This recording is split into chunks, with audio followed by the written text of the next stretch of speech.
This man is a doctor. He doesn't have a surgery, but he does have a time machine.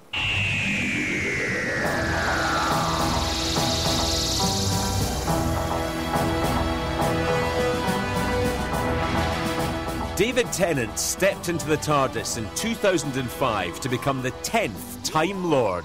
K9! Rose Tyler, Mickey Smith, allow me to introduce K9. Well, K9 Mark III to be precise. Why does he look so disco? Oi! Listen, in the year 5000, this was cutting edge. This Presbyterian minister's son, born David John MacDonald in 1971, became an immediate household name, winning a string of awards, from the Hot Scot of the Year to the best Doctor Who ever.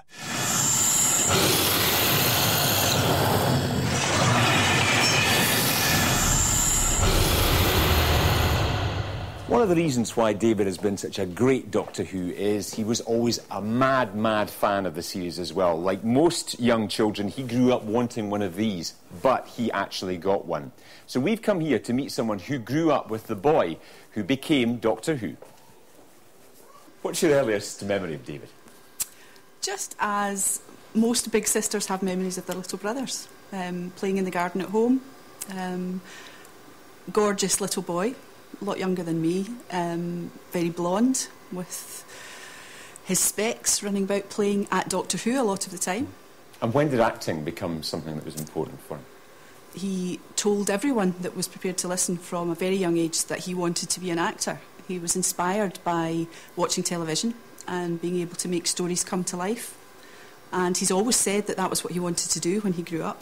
And he pursued that actively from a very young age. Did his teachers encourage that? Did they notice some potential there?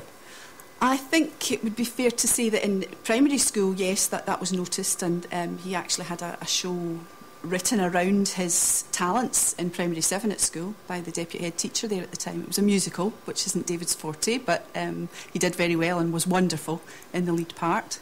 Although school wasn't David's favourite time. Why not? I don't know, and I don't know if David would know either. He possibly had that goal that he was aiming for, and school had to be got through to get there. David was maybe one of the more geeky boys in school, although he had plenty of friends. So one thing that united the whole family together was Saturday tea times in your household because of what we're talking about, Doctor Absolutely, Who. Doctor What was Who. the routine? From my memory, it would be sitting down in front of the television to watch John Pertwee and then Tom Baker. And a bit of the, hiding behind the couch and the usual stuff that families did. David was definitely the one that was the most interested. It has been a lifelong love of his, Doctor Who. I think we beat it. That's good enough for me. Said I was going to die in battle. Then it lied. He is talked about as being perhaps the greatest Doctor Who. What do you think it is about his portrayal that's made it so special? I think whichever role David takes on, he gives his absolute all to. Whether it's an on-stage role, Shakespeare, Hamlet, Romeo even, or whether it's a television part, he researches it as well as he can. He's incredibly well prepared for everything he does. I think with the Doctor Who thing, because he loves it so much, he loves the stories, he loves Russell Davies's writing, it's just been a huge part of his life and something that he has absolutely enjoyed doing the entire time. That's impossible. No life could have existed back then. Is that your religion? It's a belief. So what comes next? He's in Los Angeles just now, so possibly a big movie. David likes to keep things very close to his chest until they're absolutely cut and dried.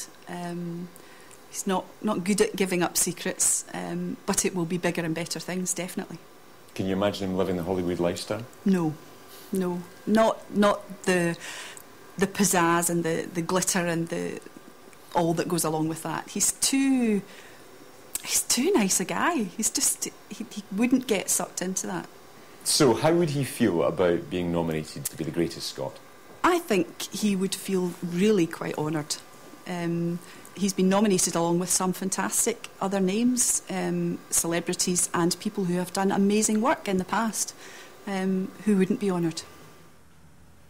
So there we heard from David's sister why he is her greatest Scot and worthy of your vote. In these days of endlessly violent video games, he's an ordinary Scot who's become an extraordinary hero and a real role model for young people throughout the world.